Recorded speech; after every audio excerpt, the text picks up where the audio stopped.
fomba fijerina zay zao zany reny ianina mandala hoe reny ianina ka otam-piarahamonina io fatany daholo mitoetana dia zao am'izay natonga ny heritena ty lehilahy matanjaka aratonina be ty hita ny ola sasany tamireny dia ho izy za kosa izy izy arakaraka ny nahatokon'Andriamanitra totrony tsy mba mahazo tombony ara-materialy fa reny olona reny dia anyreny reny dia atao misalafatena fetoko zany reny dia olona ratsy fanahy ireny olona tsy mba manamana vesatazikaky ny olona sasany ireny tsy mba azo paoriny ireny dia mitombo arena manakariry ireny dia manana tsy misy an'Andriamanitra sady avava olo ireo ka matahotra azy no tany mamonina nefa jerera ty fiadany tsy zato vola makarena sy voninany eto amin'ny tany mamonina fa iza kosa rehefa nahatany reny no mendeny ny vaten'ny folo foana mihitsy no nanadivako ny foko sy nanasako ny tany tamin'ny fahamarina azo paorina mandritry ny andro ary faisy isy amaraitra hoy an'izay fakapamataona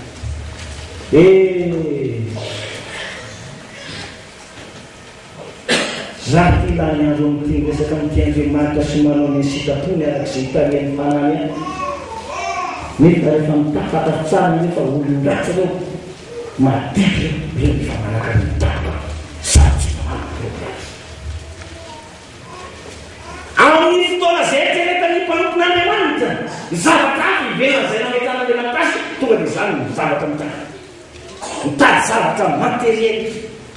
ho valiny fanompona sy ny fiakofany hoy Gideona raha nolazainy anjely izy anjeliny Jehova hoe Jehova mombanao le namahery Jehova miaraka aminao le namahery hoy Gideona raha mombanao Jehova namoa zany zoiny zao zavatra zao kosa satria tamin'izay ny ratsy fanahy Midiany sy ny Moabita nanafika amin'ny tany tonga manakarena ireo ary zanaka Israely lasa misipika tany an-davabato no taon'ireo mpanamboatra reo ka ho izy inona namponen'Andriamanitra raha mombana izy nefa izao ny problemy manao i Petera dia efa nanontany an'izany koa ary mitady zavatra materiely izy hoy izy tompo ino zay efa nafony ny zavatra rehetra ka manaraka anao ka inona kosa zao mba ho azonay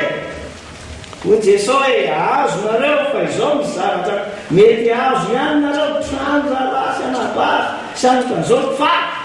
misy zavatra mety tsy azo nareo ty dia zao fiainana mandrakizay mba mifanenjena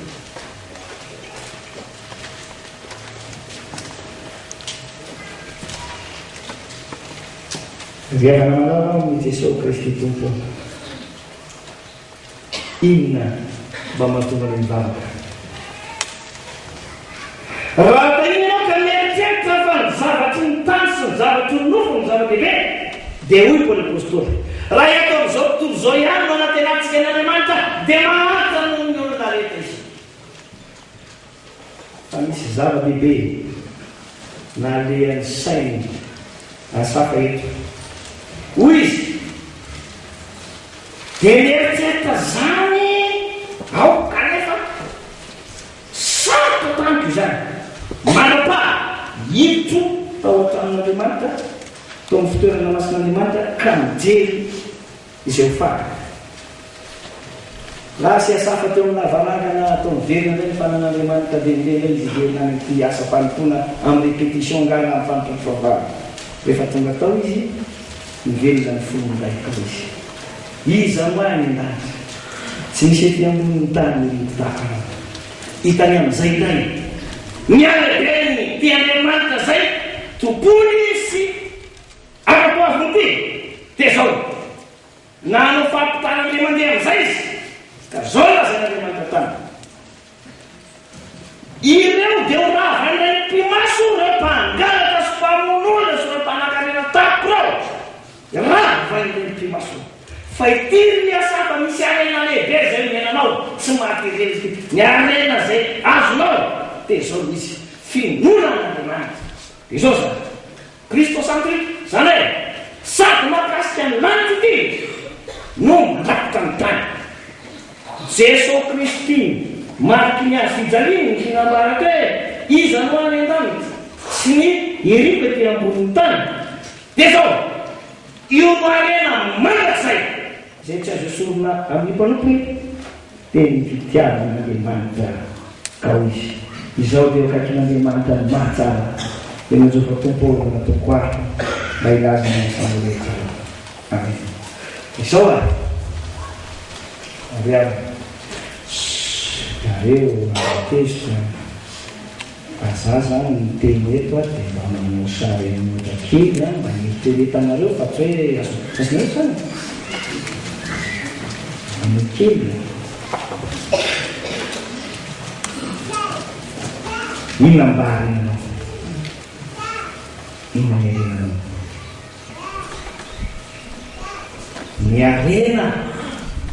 dia zay omen'Andriamanitra mizara loha mizara anakoha dia hoe oy Jesosy ao reo mety loha ka ho izy any amin'ny Episiteny nosoratany Petera aza matana anao raha misy olona tonga manankarena tao fa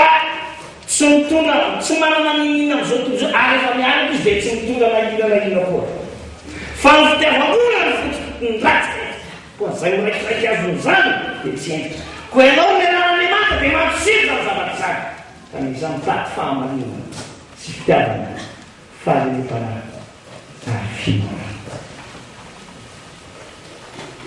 fa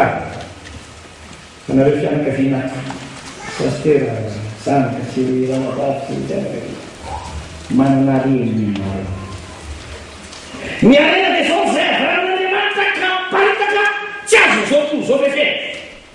ny fitiavana ny fifaliana ny fiatana rehefa amin'Andriamanitra dia zay Andriamanitra zay manaparitaka zavatra be lehibe ho an'izao tontolo zao amin'ny fiainanao zay zao tsara fa Andriamanitra tonga amin'izao tontolo zao Emmanuel zany hoe raha dika amintsika Andriamanitra hidina avy any izy fa hoy izy to mandehanareo toritona zany tsara amin'izao tontolo zao manomboka eto Jerosalema jody Samaria aka tsara ny faramintany isan'andro ny olona manana an'Andriamanitra dia mandeha lazay hoe mandeha automatique zao riary eto momba raisykely zany mba ohatra kely zay lazayko atsika eto dia zao hoe ny arepanazo avy amin'Andriamanitra sy ny fanasana tamin'Andriamanitra tsy ho rava manaksa zay rehetra nataonao tamin'ny fitiavana sy ny fiononao ary nyfanetretena dia tsy ho rava manaksa firofizo anareo to mpiaraky zokely moa zay firy anareo tafona io natongavatsika ny fitiavana taony tafafindrany sady zany fitaripotsika mihitsy sady zany zany mihitsy io fa na olona tsy sy navana azy tsy sy nakaiky anao amin'ny aiko ny fitiavana sy ny faharetany faniteatena ny raha malazy zany fa tsy hoe mandoka azy zany mitaky avaran'Andriamanitra zay ka miparitra an'izay rehetra faneraseratamtolelaty na dia mba endromoza areny vita boky sy tantara arena be olona sy taizana vaoko malagasy aka andeo artista mpanorana mifanerolana ary ambony sy fanatsofaty ampiavana zay ny zanaka malagasy manandehananta